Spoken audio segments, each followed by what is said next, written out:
Bu safar hamma uchun foydali bo'ladigan bir eksperiment o'tkazmoqchiman. O'tgan safargi chiqishimda birida, oxir chiqishimda konditsionersiz xonani sovutish haqida gapirgandim.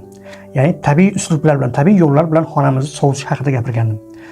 Va bir joyda gapirib o'tdimki, xonalarda burchaklarga har bir yotoqxonangizmi, yoki zalingizmi, har bitta burchakka chelakda yoki bo'lmasa paqirda suv olib kirib, ichiga oddiy baklashkalarda suv qo'yib muz qo'ysangiz, o'zidan muz chiqarib, sovuq chiqarib yotishini haqida gapirdim.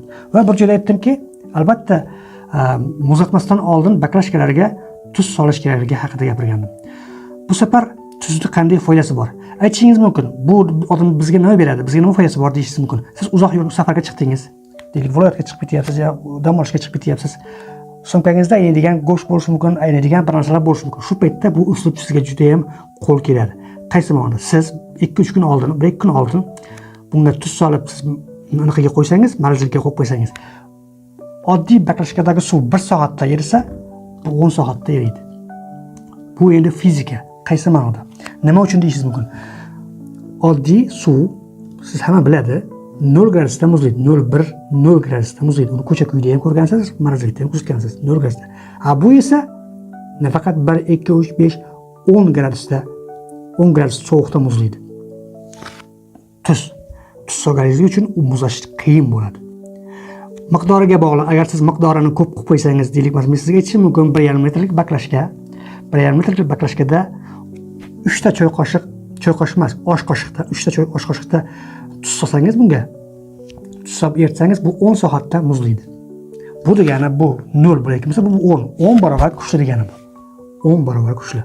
Agar siz tuz miqdorini ko'paytirib qo'ysangiz, tuz miqdorini ko'paytirib qo'ydingizda, siz 3 qoshiq emas, 4 qoshiq, 5 qoshiq, yoki 6 qoshiq solishingiz mumkin. 20% qo'yishingiz mumkin tuzni. Unda bu muzlash darajasi bu 0 bo'lsa, 20 gradusda bo'lishi mumkin. 20 gradusda muzlash mumkin.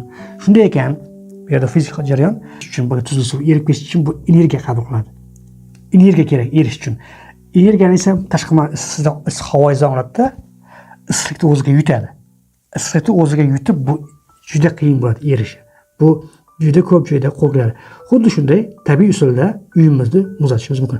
Buni nafaqat chelakka, tog'oraga suv olib kirib qo'yib qo'yish, oddiy ventilyatorda oldiga stul qo'yib, ventilyatorda oldiga yoki orqasiga qo'ysangiz ham bu juda ham katta effekti juda ham katta. Xonangizni anaqaga tushiradi, ya'ni aytgan darajangizga tushirish mumkin. Mana hozir eksperiment. Xonam bu yerda konditsioner yo'q, ataylab qo'ymaganman bu konditsionerni. O'zim bu narsalarni yaxshi bilganligim uchun. Mana katta xonam, oldiga 4 xona. Tashqarida hozir 36-35 gradus issiq yozdi kuni, lekin xonam muzday turadi. Nima uchun? Men uni yaxshi bilaman, qanday sovutish usullarini, xonani ochmaslikda. Agar qiziq bo'lsa, o'tgan safargi videoyimni ko'ring, albatta men batafsil gapirib o'tganman. Suvimda harorati 18. Xonamning harorati 25. Xonamning harorati. Namlik esa 46. 46 bundan olganim yo'q namlikda, bundan olganim yo'q, sababi buniki sifra adden past turadi. Bu yaxshi qurilma, aqlli qurilma.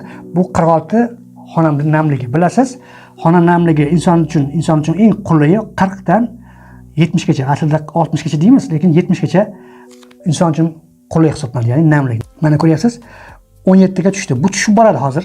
Aynan bu holat, mana muz qo'yganman, bu tushib boradi. Agar men buni ham soladigan bo'lsam bu yerga, bu juda ham pastga tushib boradi.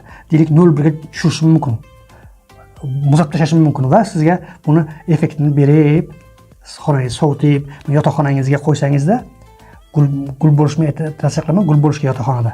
Bolalar xonasida, chaqaloq xonasida albatta gul turishi kerak. Bu gul haqida ham ko'p gapirganman. Mana 17 ga tushdi. Bu chiqishim manfaatli bo'lgan bo'lsa, albatta like va podpiska bosing. Shunday qiziqarli chiqishlar bilan chiqtiraman. O'zingizni ehtiyot qiling, yaqinlarni asrang. Rahmat. Mana bu xonamning harorati 26, namlik 58, 3 bu suvimning harorati.